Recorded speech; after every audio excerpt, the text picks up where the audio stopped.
Human trafficking. Most of us know about this issue through watching movies such as Trade and Taken. However, we also tend to believe that it's just an international issue. The question remains, how aware are you of its presence in your community? My name is Julia Cook. I'm the Director of Development and Advocacy at the Hope Project. We are a nonprofit faith-based organization that raises awareness about human trafficking in the U.S., in Michigan, and in particular in West Michigan and our community of Muskegon. I've heard sex trafficking described as domestic violence and sexual assault on steroids. It's a horrific thought, though, isn't it? Domestic violence and sexual assault on steroids. And it's happening to our children. It's not just happening somewhere overseas. It's not just happening in Mexico or Asia. It's happening here. It's happening here in our communities. Thankfully, though, over the last 5 to 10 years, we have seen an increase in awareness about human trafficking and sex trafficking in particular, and that is a blessing.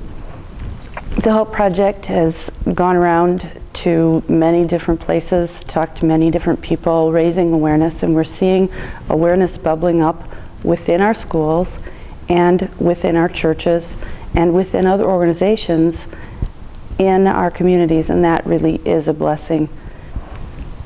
This is such an emerging field within the U.S. We do not have empirical data on what the numbers are like, so we extrapolate that data.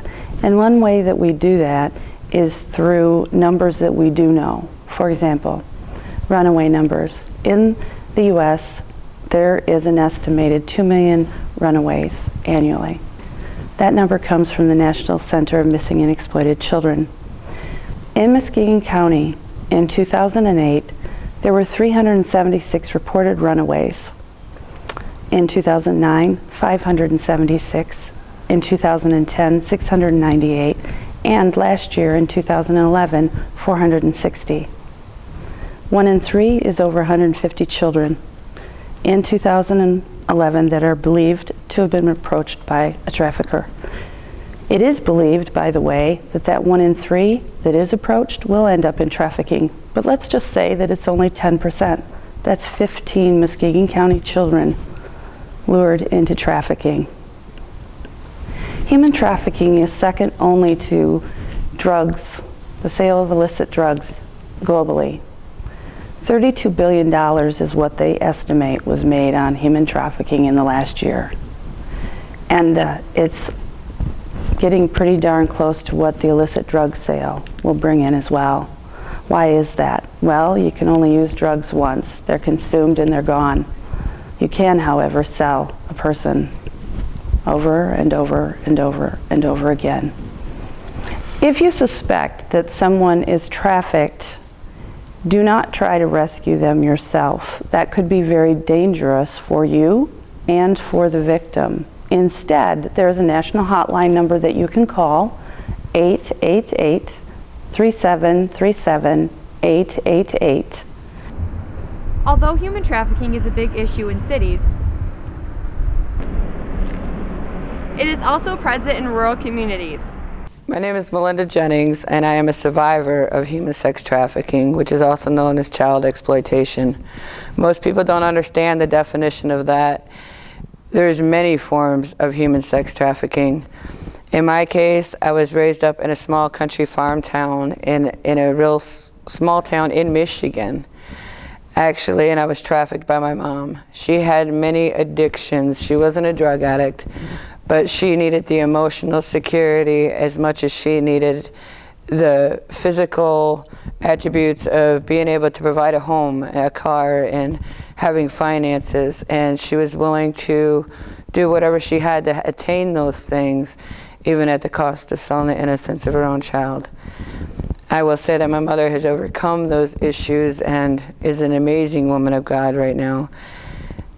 But in the actuality of growing up in that, I spent most of my days and nights being sexually tormented and physically beat on different horrific levels and traumatized. I had went to school on a regular basis.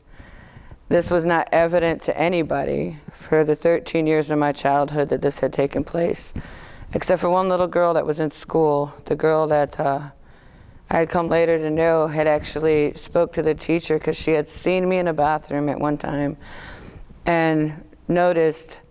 She went to bring me her lunch because every lunch period I would eat lunch in the bathroom. I didn't go out with the other kids to eat lunch. And she was bringing me the lunch, and she said I started screaming and crying, asking her what she wanted from me. And in that, she was able to recognize there's something seriously wrong here.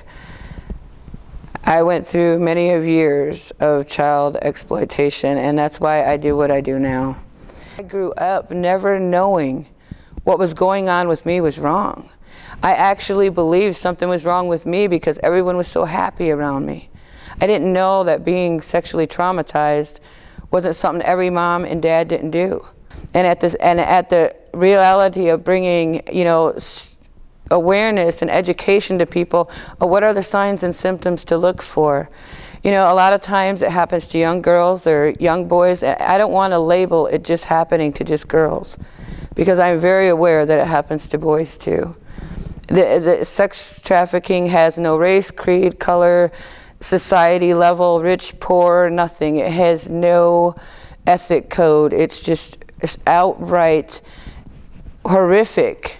To say that sex trafficking ain't an issue here in Michigan, you're blinding your eyes. Most of us want to blind our eyes because we have to hide ourselves from the traumas that we've been through. We don't want to have to see it. We don't want to have to talk about it. Don't close your eyes to it. And don't shut your eyes because it's too horrific to even imagine. Because some little kids got their eyes closed feeling the pain of it every single second that you're even watching this video. This has been Kelsey Nygren reporting for Shoreline Broadcast News.